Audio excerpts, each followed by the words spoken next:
महाभारत में एक प्रसंग आता है बाबा। कुंती को ऋषि दुर्वासा ने एक मंत्र दिया। इस मंत्र को पढ़कर जिस भी किसी देवता को याद करोगे वो याद आ जाएगा, पास आ जाएगा। कुतूहलवश दुर्वासा ने जो मंत्र दिया था उसका प्रयोग करना चाहा कुंती ने। कंवारी थी, अभी शादी नहीं हुई थी।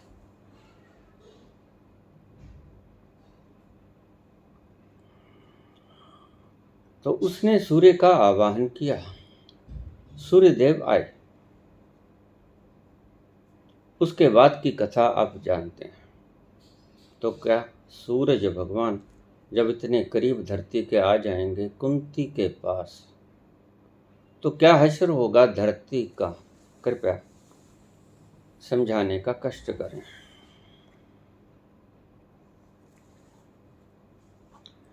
अगर ऐसा होता तो दुर्वासा जल जाते, कुंती जल जाती और समस्त प्राणी मात्र जल जाते। जलचर नभचर थरचर, जीव विहीन हो जाती पृथ्वी, जैसा आपके शास्त्र में लिखा है।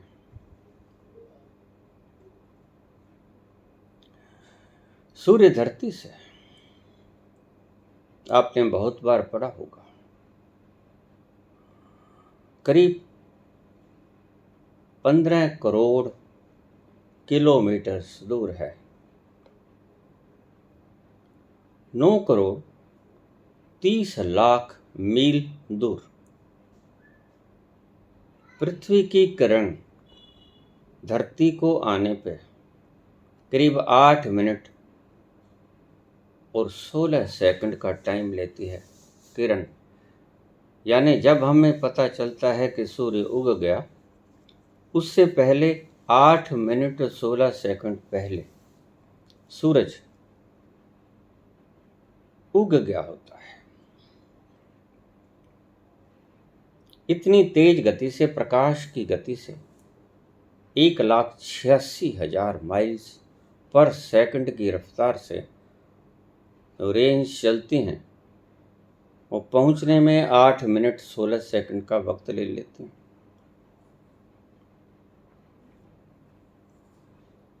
सूर्य के बारे में आपको और एक हैरानीजनक बात बता दूं कि सर्दी के मौसम में, जनवरी के महीने में, आप ये समझते होंगे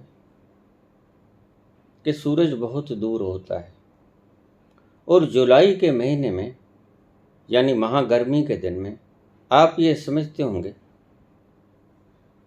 कि सूरज बहुत करीब होता है, और सर्दी के दिनों में सूरज बहुत दूर होता है, जनवरी में। लेकिन ये आपकी मान्यता गलत है। सर्दी के दिनों में सूरज धरती के बहुत करीब होता है, नियरेस्ट टू अर्थ। और गर्मी के दिनों में सूरज बहुत दूर होता है।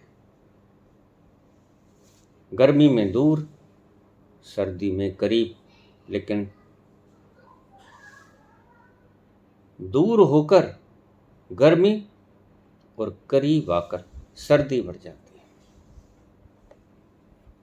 ये चमत्कार है ईश्वरीय प्रणाली का। खैर, इसकी बुनियाद में नहीं जाऊंगा। तो कुंती ने आजमाने की चेष्टा की। सूर्य भगवान प्रकट हुए, अपने रथ पे सवार होके 7 घोड़े। सूर्यदेव उतरे। देवी कैसे याद किया? घबराई कुंती। कुंती कहने लगी, महाराज क्षमा करें, मुझे एक मंत्र दिया था ऋषि दुर्वासा ने, जिस देव को भी पुकारोगी वह हाजिर हो जाएंगे। मंत्र दिया था, कुतूहल वश मैंने आजमाने के प्रयोजन से आपको बुला लिया। मंतव्य कुछ न था, इस मंत्र को आजमाने का ही मंतव्य मात्र था और कुछ नहीं। तो सूर्य देवता बोले, ए कुंती, अब मैं आ ही गया हूं तो ऐसे नहीं जाऊंगा, मुझसे समागम करना होगा, अन्यथा बुलाया है क्यों?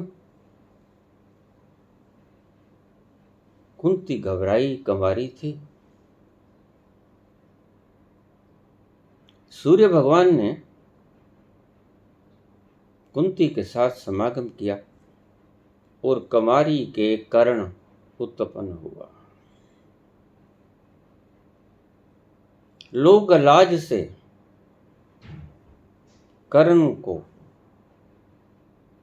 एक टोकरी में बंद कर सुरक्षित नदिया में छोड़ दिया गया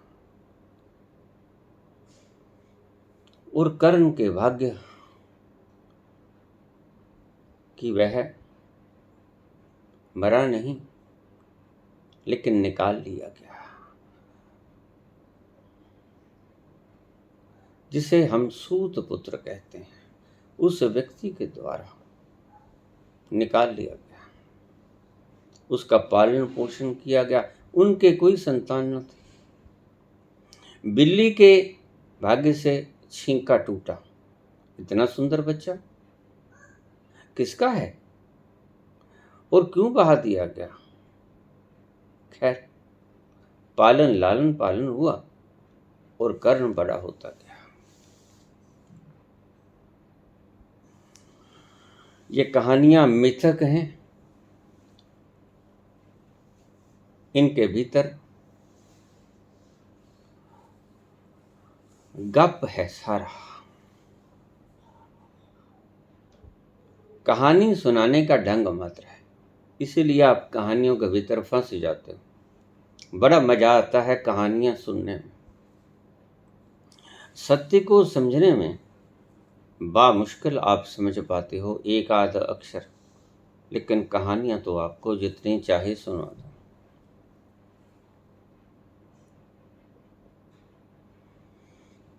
भला सूर्य देव आगे होते तो कर्ण कैसे जन्मता? कुंती ही भस्म हो जाती। जिसने मंत्र दिया दुर्वासा, वो भी भस्म हो जाता। समुद्र का पानी वाष्प बन के उड़ जाता, धरती फट जाती, राख में तब्दील हो जाती। जीव जंतु के बचने का तो सवाल ही नहीं पैदा होता था। सारे वृक्ष पेड़ पौधे, सभी प्राणी मृत्यु को प्राप्त होते और धूल मात्र बन जाते और धरती बिखर गई होती। ये होता।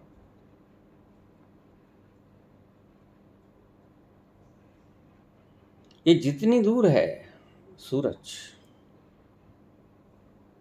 प्राकृतिक व्यवस्था से परमात्मा ने इस सौर मंडल में, जो कि 8 ग्रह लगातार, पहले 9 थे लेकिन हमने प्लूटो को ग्रह मानने से इनकार कर दिया।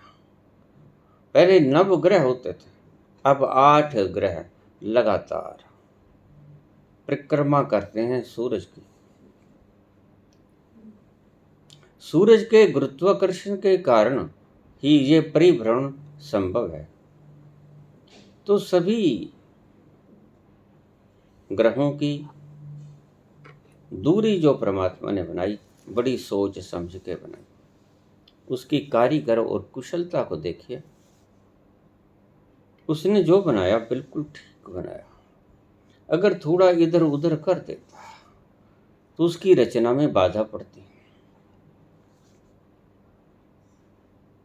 थोड़ा पृथ्वी से सूरज 1 करोड़ मील दूर कम कर देता। 9.30 लाख से 1 करोड़ 8.30 लाख कर देता, तो यहां का टेम्परेचर इतना बढ़ जाता। और थोड़ी कम दूरी कर देता, समुद्र का पानी उबल जाता। और फिर जो हाल हुआ, हम सोचते हैं कि अगर यहाँ पर आ जाता सूर्य, सच में वही हो जाता। जो हमारी इमेजिनेशन में आया वही हो जाता। लेकिन ईश्वर ने ये कायनात को जब बांधा था तो बड़ी सोच समझ के साथ बांधा था। और ईश्वर को आप बड़े आराम से कह देते हो। आपके थोड़ा सा पाँव में दर्द हुआ, आप कहते ईश्वर तो है ही नहीं। फिर अगर होता तो मेरे पाँव में दर्द क्यों होता?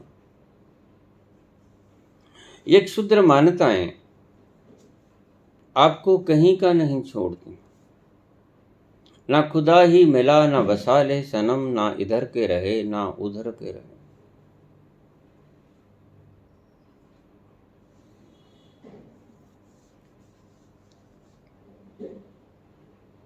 ये मान्यताएं मात्र हैं।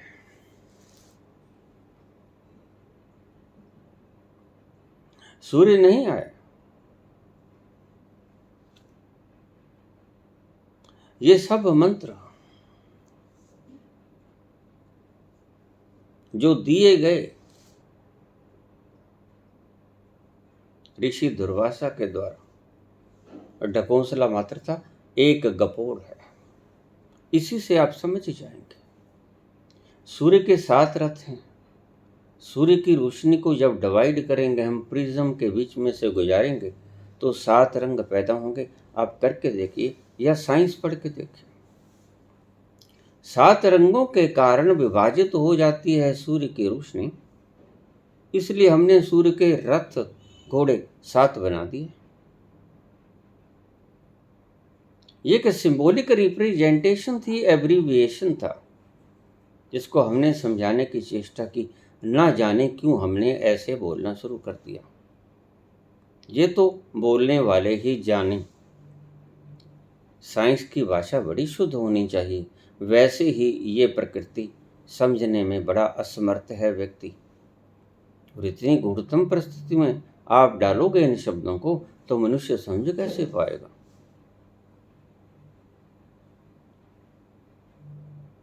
पहले ही मुश्किल है उसका विज्ञान समझना, फिर आप ऐसी शरारतें करोगे, ऐसी मूढ़मती, ऐसा पागलपन खिलारोगे तो कैसे समझेगा आम आदमी? नास्तिकता बढ़ती ही गई। जैसे जैसे तुमने तथ्यों को, सत्य को चित्रों में बदल दिया। मैं क्या बोल रहा हूं फिर से समझना। जैसे ही आपने सत्य को चित्रों में बदल दिया, सूर्य भगवान को 7 रथ वाला, 7 घोड़ों से युक्त दर्शा दिया गया, तस्वीर खींच दी गई। आप देखो, बाजार से सूर्य भगवान का कैलेंडर मंगवाओ तो आपको ऐसी ही तस्वीर मिलने वाली है। सूर्य जैसा है तुम्हारे सामने है, जरा देखो आंख उठा कर। क्या उसके पास घोड़े हैं और वो उतर के आ जाएगा तो क्या होगा?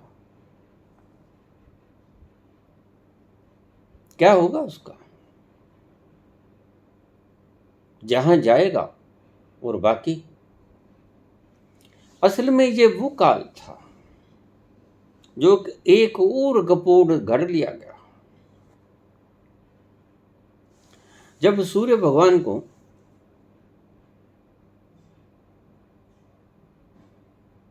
पुकारा कुंती ने तो सूर्य आ गया कुंती के पास। और सूर्य जब कुंती के पास आएगा तो ये धरती बच कैसे गई? और कुंती भस्म क्यों नहीं होगी? और उनको मंत्र देने वाला ऋषि दुर्वासा यहां क्यों बैठा रहा? एक और गपोड़ है। बाल समय रवि भक्ष लियो तब, तीनों लोक भयो अंधियारो। हनुमान जी ने बच्चे ही थे, खेल खेल में सूर्य भगवान को निगल लिया, मुंह में दबोच गए। तीनों लोक भयो अंधियारो। क्या बात! जब सूर्य धरती पे उतर आया था तब अंधेरा नहीं होता तीनों लोकों में, और जब सूर्य को खा जाते हैं हनुमान तब अंधेरा हो जाता है। इन पागलपन की बातों ने सिजोफ्रेनिक कंडीशन में डाल दिया मानव मस्तिष्क को। समझदार व्यक्तियों ने यह शास्त्र फेंक दिए, मूर्ख मूढ़ लोगों ने इन शास्त्रों को चूमना शुरू कर दिया। यही निशानी है बस जो मैंने आपको बतला दी। जो शास्त्रों पे माथा टेकता नजर आए उससे दूर हट जाना, वो मूढ़ है। उसका एक शब्द भी कभी मत सुनना।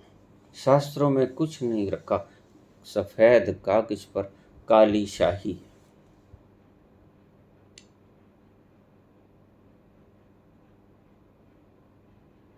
हनुमान जी से पूछा, ऐसा आपने किया?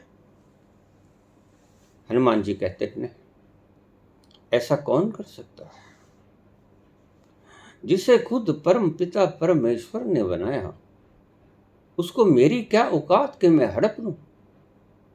लेकिन ये तुम्हारी सब दिमागी कमजोरी के लक्षण है। तुम सूर्य की गर्मी को कहते हो। हनुमान जी निकल गए। अरे थोड़ा राजस्थान में 50 डिग्री से ऊपर तापमान 60 तक हो जाने दो, वहां बैठ के दिखला। सिर्फ 60 डिग्री, और सूर्य की बाहरी सतह कह रहा हूं मैं, उसका तापमान 5000 डिग्री सेल्सियस है, फारेनहीट नहीं, सेल्सियस। और उसके भीतरी अंदर के भीतर के इनर मोस्ट, जहां से निकलती हैं ये तरंगे, उसका तापमान करोड़ों डिग्री सेल्सियस है। आप समझ ही नहीं सकते, आप मेजरमेंट में ला ही नहीं सकते। और वहां से इनर मोस्ट पैलेस से बाहर तक सफियर में आने से, यानी सेंटर से सफियर में आने तक लाखों वर्ष लग जाते हैं। आप उसकी संरचना को मजाक समझे हो? और जो ऐसी गपोड़ संख्या लिखता है उसके महात्म्य कथा सुनाई जाती है। ये भागवत की कथाएं ऐसे मूर्ख मूढ़ पुरुषों ने लिखी, तो मैं ऐसे शब्द इस्तेमाल करता हूं। जरा सोचिए, साइंटिफिक बुद्धि में ये शब्द कैसे समा पाएंगे? अगर एक वैज्ञानिक थोड़ी सी खोज कर लेता है तो आप छलांगे लगाने शुरू कर देते हो। कहाँ है तुम्हारा परमात्मा? क्या बात है, परमात्मा तो यही है। उसकी बनाई नेचर को सिर्फ आपने एक कानून को उघेड़ा मात्र है, पैदा तो नहीं किया। उछलना उस दिन जिस दिन तुम उसका लेश मात्र अंश, एक कण, एक जर्रा पैदा करके दिखा दो, उस दिन उछलना। मैं सिर्फ जर्रा कहता हूं, अभी उछलने का कोई कारण नहीं। अभी उछलना तुम्हारी मूढ़ता का परिचायक है। और थोड़ी सी खोज तुम कर लेते हो, बड़ी महत्ता दर्शाते हो कि हम बहुत बड़े हैं। तुम्हारी दृष्टि में Newton, Archimedes, Albert Einstein, Steven Hawkins, Rutherford, Edison, ये महान है। ईश्वर तो है ही नहीं।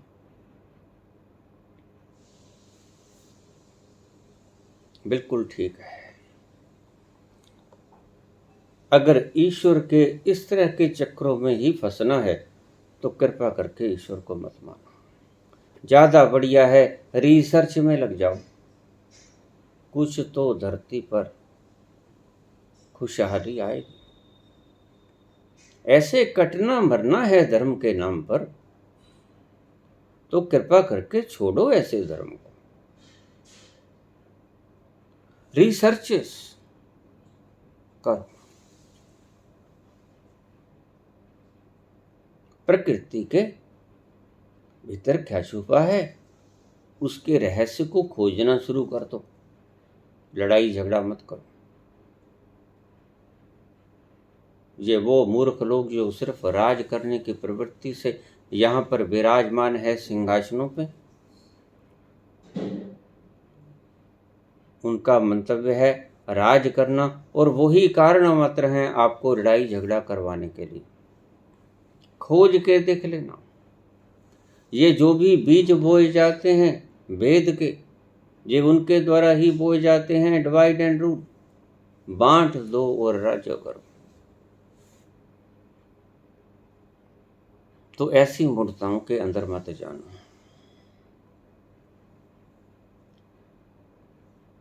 हनुमान जी ने सूरज को निगल लिया, भला इस बात पर साइंटिफिक बुद्धि विश्वास करेगी? और कुंती के साथ समागम किया सूर्य ने आकर। नहीं देवी, ऐसे तो मैं को नहीं मानू।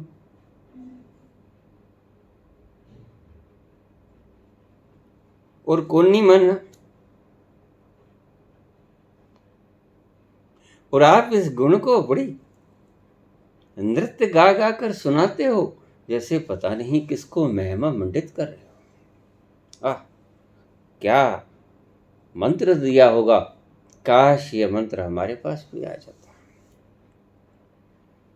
अभी कुछ दिन पहले ही मैंने गंधमार्दन पर्वत का वर्णन किया, अति सुंदर वर्णन। वहां पर रहती हुई अति सुंदर अप्सरा, वो जैसी मति होगी वैसे ही गति होगी। तो बहुत से लोगों ने तो ठीक से सुना, लेकिन कुछ लोगों ने मुझसे पूछा ये अप्सराएं सिद्ध कैसी होंगी बाबा? अब ये धार्मिक प्रवचन सुनने आए हैं, इनका लक्ष्य क्या है? ये धार्मिक प्रवचन सुनने आए हैं। मैंने सिर्फ इस बात की आपको एक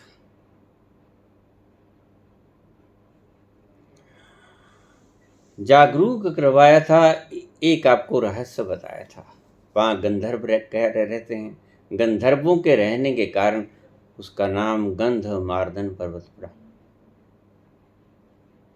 अप्सराएं रहती हैं उसकी रक्षा के लिए। और मुझे और कोई प्रश्न नहीं आया, मुझे प्रश्न आए कि बाबा ये सिद्ध कैसी होंगी अप्सराएं? क्योंकि स्वर्ग की हूरों की सदा ही आपके मन में लालसा बनी रहती है। इसलिए आप सिर्फ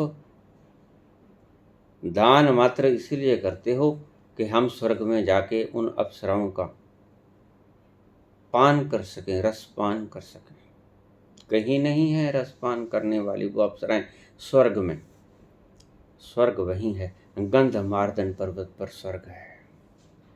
और वो अप्सराएं आपको फटकने नहीं देंगी वहां पर, क्योंकि अप्सराओं से पहले गंधर्व बैठे हैं, और गंधर्व से पहले बाबा बैठा घोटना लिए। जरा जाके देखो।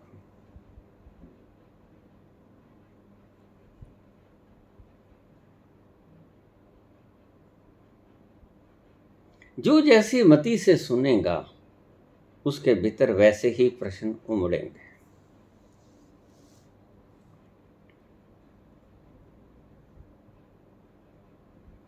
ये गलत है। ना सूर्य भगवान कुंती से समागम करके गए, और अगर करके गए होते तो फिर कलयुग ना आता, उस दिन ही प्रलय हो जाती। उस दिन ही जिसे न्याय का दिन कहता है इस्लाम, आ जाता। हो गया था न्याय, भस्मीभूत हो गई थी आपकी पृथ्वी। ऐसा कुछ नहीं हुआ, इसको मिटा दीजिए। मैं ऐसे ही नहीं कहता हूं, इन शास्त्रों को फेंक दीजिए। ये आपकी बुद्धि को भ्रष्ट करने वाले शास्त्र हैं।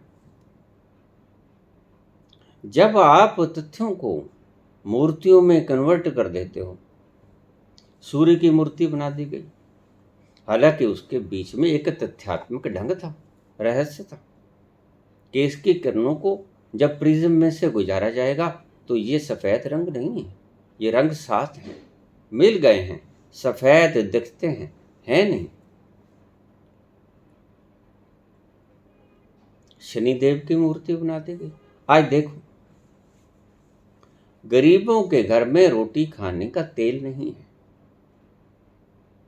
और इस शनि देव की जो प्रतिमा गढ़ी गई उसके ऊपर अनवर्त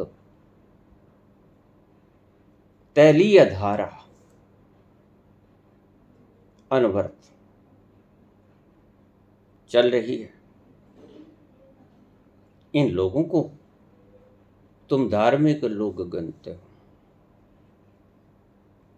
जो लोग इनका उद्घाटन करते हैं, इनको चलाते हैं शनि के मंदिर, उनको तुम समझदार समझते हो। कहीं ना कहीं मानसिक विकृति से युक्त हैं ये लोग, इनका मानसिक उपचार होना चाहिए। इनका स्थान यहाँ नहीं है, इनका स्थान किसी पागलखाने में है जो ऐसी ऐसी बातें करते हैं। कल को तुम शनि के ऊपर जाकर पृथ्वी माता का मंदिर बना दोगे, कल को तुम चंद्रमा पे भी जाओगे, वहां जाकर पृथ्वी माता की तस्वीर बना दोगे, मंदिर बना दोगे, वही पूजा अर्चना, वही कुफर, वही पागलपन, वही पूजा। इसलिए मैं पूजा के इतना विपरीत हूं। तुम्हारी पूजा का बेस गलत है।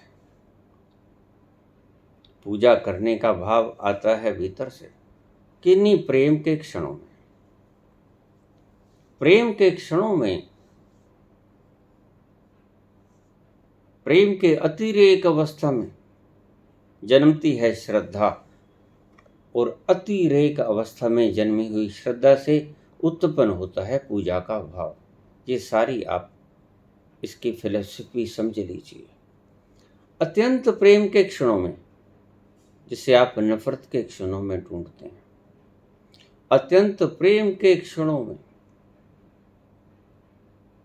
आत्यंतिक प्रेम के अतिरेक हो जाता है प्रेम, तो बनती है श्रद्धा। और जब श्रद्धा का जन्म होता है तब आती है भीतर से पूजा की भावना। फिर पूजा की भावना, फिर उठती है थाली पूजा की, फिर चढ़ते हैं फूल, फिर दीपक जलता है, फिर सुगंध बिखेरती हैं इत्र की खुशबुएं लपटें, फिर अगरबत्तियां जलती हैं।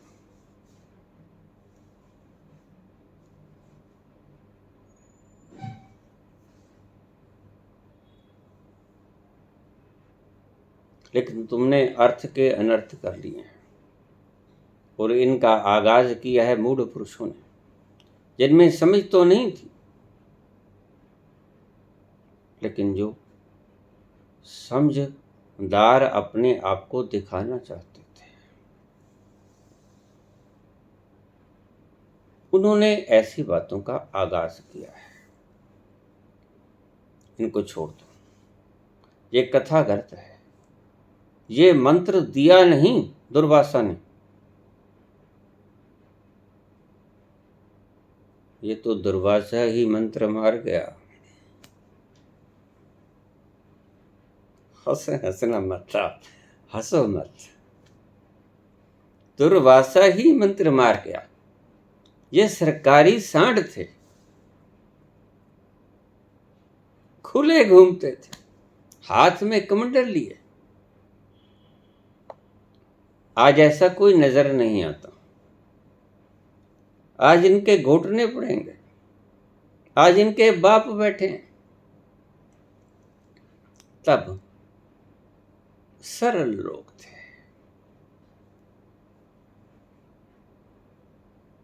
मान जाते थे बात को कि ठीक कहा होगा। श्रद्धा उपजी उपजी पहले से ही होती थी। श्रद्धा को उपजाना नहीं पड़ता था, लेकिन आज तो श्रद्धा को उपजाना बड़ा मुश्किल है। कहीं कहीं श्रद्धा का जन्म होता है, इसीलिए संबोधि युक्त समाधि युक्त व्यक्ति घट गए, क्षीण हो गए। कोई कहीं हजारों मीलों पर एक दिया जलता है।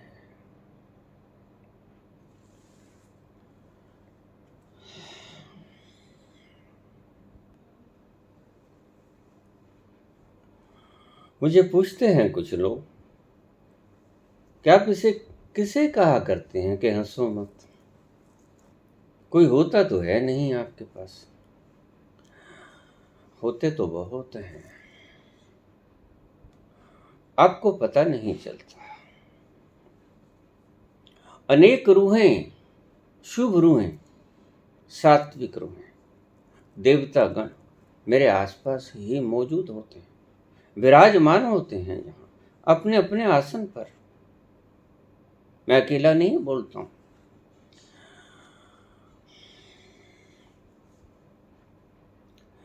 चित्रकूट के तीर पर भई संतन की भीड़,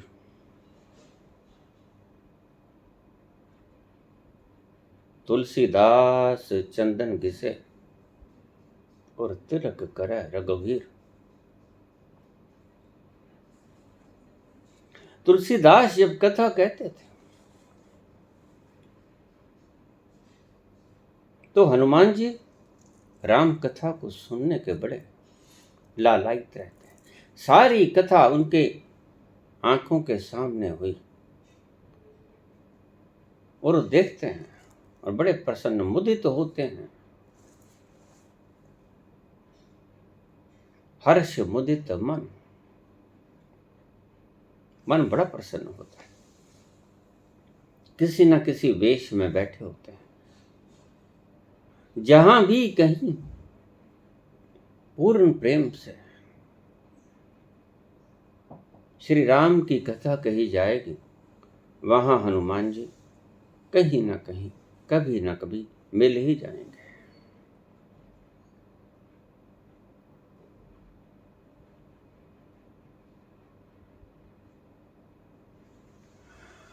तुलसीदास चंदन घिसें और तिलक करे रघुवीर।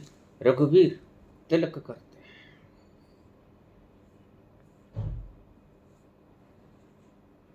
मेरे आसपास वही गंधमार्दन पर्वत और वही कैलाश, वहां के बहुत सी सिद्ध हस्तियां मेरे आसपास अपने अपने आसन पर विराजमान होती। उनको हंसते हुए देखकर, क्योंकि सत्य वो नहीं जानते तो और कौन जानता है। और मुझे इस तरह प्रभावी रूप से सत्य बोलते हुए देखकर उनका मन मुदित होता है, खिलखिलाते। मैं उन्हें कहता हूं कि आप मत हंसिए, इन मूढ़ों को मुझे समझा लेने दीजिए। और कई बार तो हनुमान जी भी आते हैं, कई बार शंकर जी भी आ जाते हैं।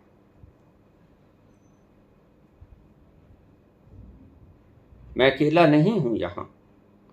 देखा जाए तो कोई भी अकेला नहीं है यहां। हर पल आपके पास से न जाने कितनी रूहें गुजर जाती हैं, लेकिन सोई सोई उनको पता नहीं होता, क्योंकि उनको कोई ऑब्स्ट्रक्शन काम नहीं करती। उनके लिए कोई ऑब्स्टेकल नहीं है, कोई रॉक नहीं है, कोई दीवार नहीं है, कोई छत नहीं है, कोई धरती नहीं है, कोई फर्श नहीं है। वो जहां कहीं से भी निकल जाती हैं। आप अकेले कभी कोई भी नहीं होता, हमेशा आपके आसपास रूहें आती जाती रहती हैं और इन्हें आप रोक भी नहीं सकते।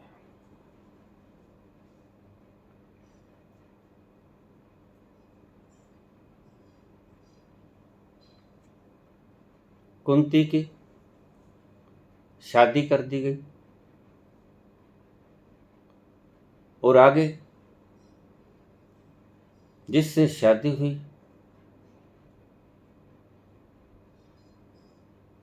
वह कौन था? वह थे पांडु। उन्हें पांडु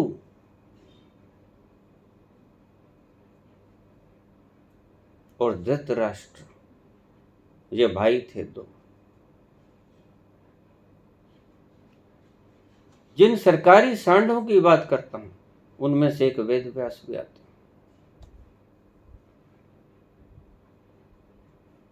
जब कुल का नाश होने को था तो सत्यावती ने अपने पहले पुत्र को, सत्यावती वैश्य थी,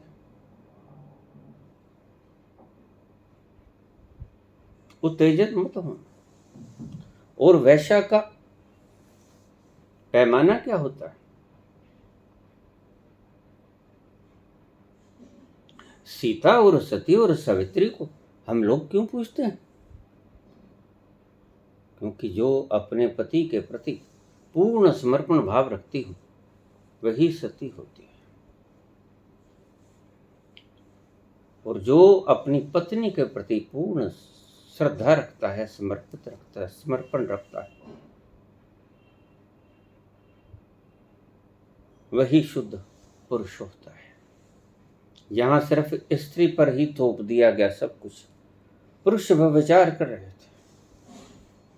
थे, स्त्रियां घर में बैठे अपने अस्तित्व का प्रदर्शन कर रही थी, गली सड़ी जा रही थी।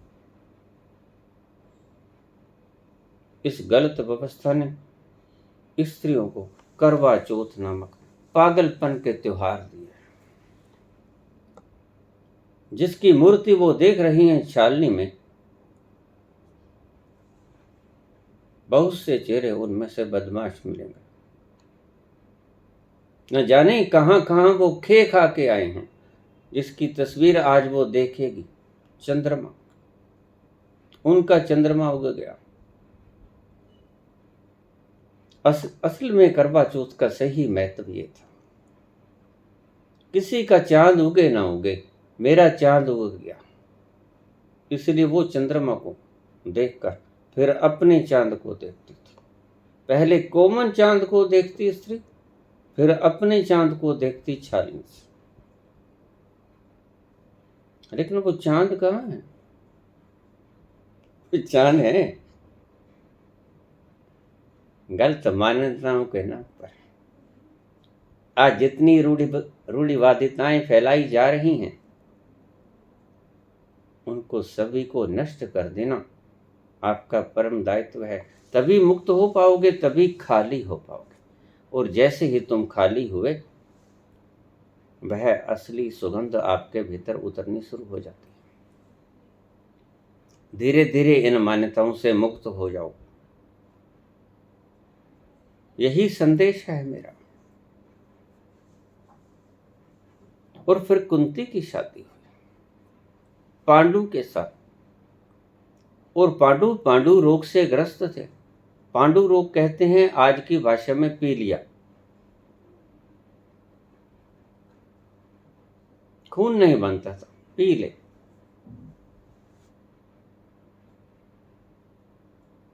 खैर कहानी कुछ भी हो, श्राप था उनको। कोई ऋषि अंतरंग संबंधों में,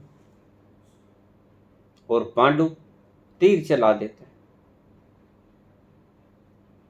मर जाते हैं। मरते मरते श्राप दे देते हैं कि जब भी तू किसी स्त्री के साथ संबंध बनाएगा तेरी मौत हो जाए। श्रापित व्यक्ति की शादी कर दी जाती। बच्चा तो उत्पन्न कर नहीं सकता, डरता है। डरता है, श्राप सामने आ जाता है। स्त्री को छूता तक नहीं। तो कुंती बेचारी क्या करे। एक नाजायज बच्चा बहा दिया गया था, अब क्या करे।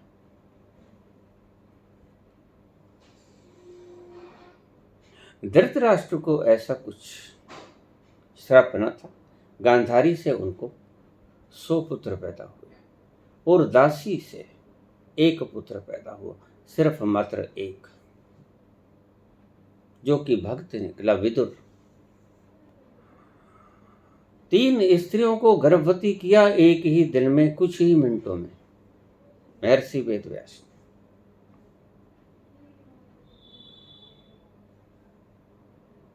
अंबालिका, अंबिके, और तीसरी दासी। दासी पुत्र थे विदुर। अंबे तो चली गई थी।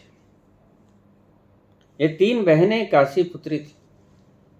जब उसने आके भीष्म से कहा, देवव्रत से, कि महाराज मैं तो किसी और पति को मान चुकी हूं, आप गलती से मेरा अपहरण किए हो,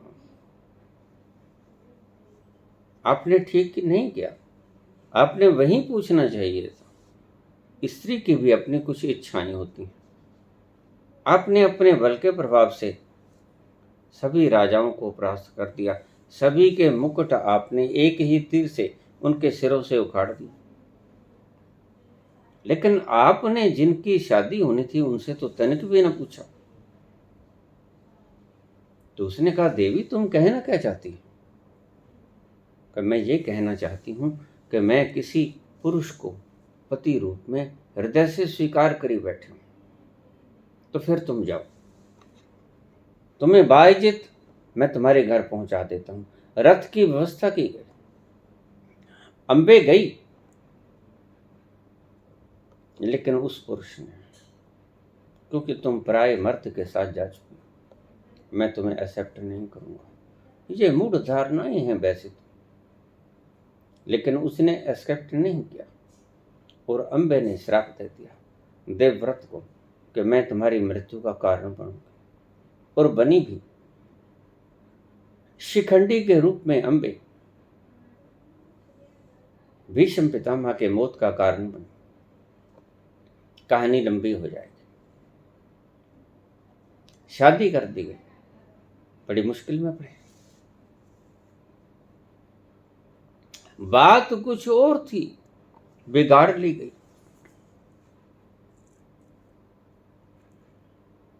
कुंती ने सोचा, यह व्यक्ति तो पीला ही पड़ता जाता है, क्या मेरे भाग्य में यही था?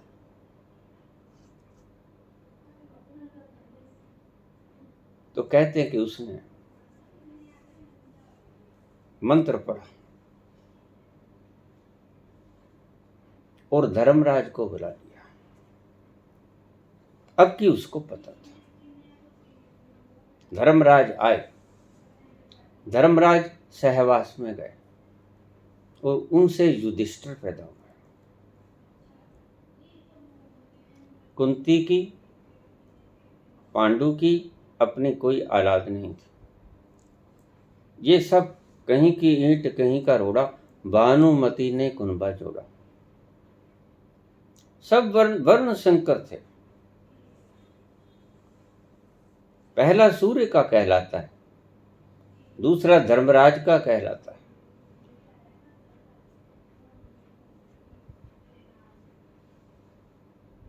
इंद्र को बुलाया गया।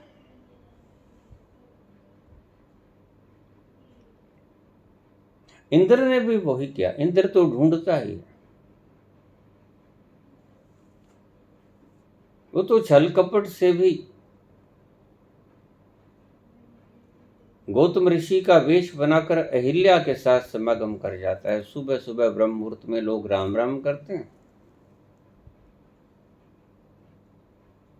ये ऐसा कुछ करता है आपका इंद्र, इसे समझा लीजिए। तो बाद में जूते भी खाता है, लेकिन मानता नहीं। तो उससे पैदा हुए अर्जुन, इंद्र से पैदा हुए। अर्जुन।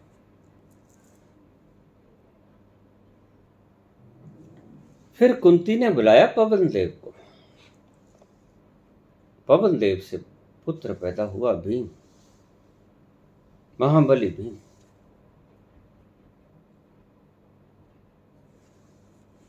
भीम अति पराक्रमी था। भीम की ऊंचाई, हाइट, इन लोगों ने आपके शास्त्रों में 70 फीट लिखी है। 70 फीट ऊंचा था भीम, लेकिन नहीं, उनकी ऊंचाई 15 फीट थी।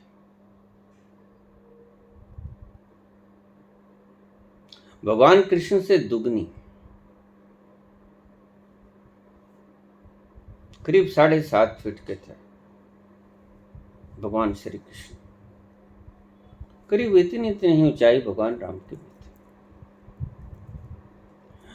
महाबलशाली, 1000 हाथियों जितना बल। यहां हॉर्स पावर से हम गिनते हैं, लेकिन हॉर्स पावर नहीं,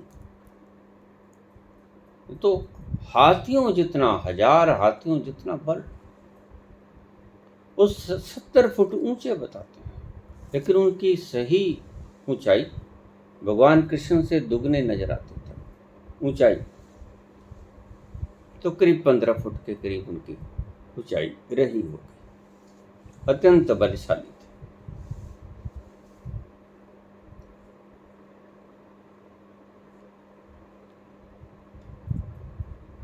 ये उनके पुत्र थे।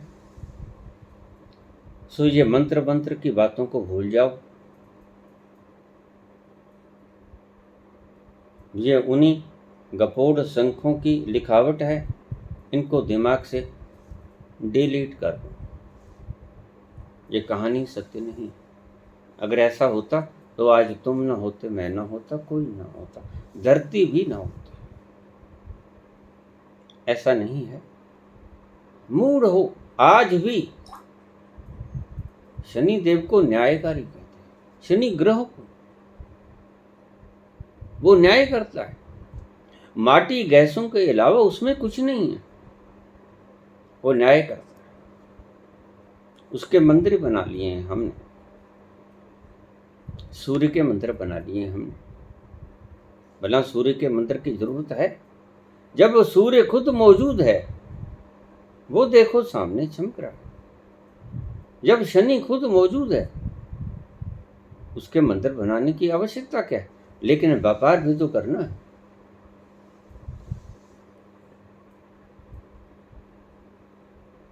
इन गलत मान्यताओं पर अपनी खोपड़ी को लुटा मत देना। समझ से काम। होशियार यार जानी ये रास्ता ठगों का। यहां जरा नजर चूकी तो माल दोस्तों का।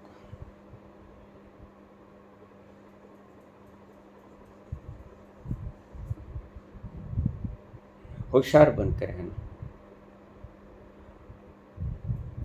मैं माल उसको नहीं कहता हूं जो आपकी जेब लुट जाएगी, कट जाएगी, कोई बात नहीं, कुछ नहीं क्या। Wealth is lost, nothing is lost. लेकिन अगर आपकी प्रज्ञा छीन ली गई तो आपका सब कुछ लुट गया। आए धर्मांध लोगों ने आपकी प्रज्ञा को छीन लिया। आप में निर्णय लेने की क्षमता ना रही। और भगवान कृष्ण ने गीता में उपदेश देते वक्त अर्जुन से कहा, हे अर्जुन, संशयात्मा विनश्यति। जो आदमी संशय में रहता है उसका विनाश अवश्यम भावी है। जो निर्णय नहीं कर पाता कौन ठीक क्या गलत। क्या आपको कथा सुनाते वक्त कभी सोच नहीं आई कि यह हनुमान जी ने सूर्य को निकला कैसे होगा? आखिर सूर्य इतना बड़ा, पृथ्वी से 109 गुना बड़ा है सूर्य। पृथ्वी से 109 गुना बड़ा है सूर्य। कैसे निकल लेगा उसको? इन मूढ़ताओं को कहते सुनते वक्त थोड़ा तो जागरूक हो जाया करो। इन बातों को, इन भ्रमों को फैलाकर आप स्तुति करना चाहते हो। आप उस महाज्ञानी को, बल बुद्धि विद्या के निधान को आप रिश्वत देना चाहते हैं। ये कपोड़ शंखों का वर्णन करके नहीं, ये उनको मूर्ख बनाना चाहते हैं। वो सब जानते हैं कि मेरे सामने ये जो बकवास किए हैं ये गलत बोलते हैं। वो आपकी तरह मूर्ख नहीं, बल विद्या के निदान है वो, बल बुद्धि विद्या के निदान है वो, साकार मूर्ति है। और अगर विद्या और बुद्धि न हो तो आपकी बातों पे विश्वास कर लें, लेकिन नहीं, उन्हें पता कि ये क्या कह रहे हैं। इसलिए सावधान, इन लोगों से सावधान। तो किसी ने मंत्र नहीं दिया, इस गलत फहमी में मत रहना, वो तो खुद ही मंत्र मार गया। धन्यवाद।